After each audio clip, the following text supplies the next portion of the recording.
লা লিগার নতুন মৌসুমে টানা জয়ে উঠতে থাকা রিয়াল মাদ্রিদকে রীতিমতো স্তব্ধ করে দিয়েছে অ্যাটলেটিকো মাদ্রিদ। অ্যাটলেটিকোর মাঠে গোল বন্যায় বিধ্বস্ত হয়েছে লস ব্লাঙ্কোসরা। 7 গোলের এক ম্যাচে নগর প্রতিদ্বন্দ্বীদের 5-2 গোলে উড়িয়ে দিয়েছে জুলিয়ান আলভারেজের অ্যাটলেটিকো মাদ্রিদ। তরুণ এই আর্জেন্টাইন ফরোয়ার্ড জোড়া গোল করে ম্যাচে অ্যাটলেটিকোর বিশাল জয়ে বড় ভূমিকা রেখেছেন। লা লিগার এর আগের 6 ম্যাচের 6টিতেই জিতে নতুন মৌসুমে পয়েন্ট টেবিলে শীর্ষস্থানে ছিল রিয়াল। 6 ম্যাচে 18 পয়েন্ট অর্জন করা রিয়াল মাদ্রিদ অ্যাটলেটিকো মাদ্রিদের বিপক্ষে পরাজিত হয়েছে বড় ব্যবধানে।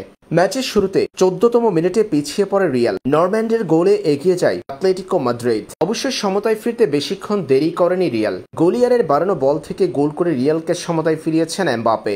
প্রথমার্ধে এগিয়ে যায় রিয়াল মাদ্রিদ। ব্রাজিলিয়ান তারকা ভিনিসিয়াস জুনিয়রের বাড়ানো বল থেকে 36তম মিনিটে রিয়ালের এগিয়ে যাওয়ার গোলটি করেন অ্যান্ড্রে গুলিয়ার। এরপর প্রথমার্ধের যোগ করা সময়ের 3য় মিনিটে সরলথের গোলে সমতায় ফিরে অ্যাটলেটিকো। 2-2 গোলের সমতায় শেষ হয় প্রথমার্ধ।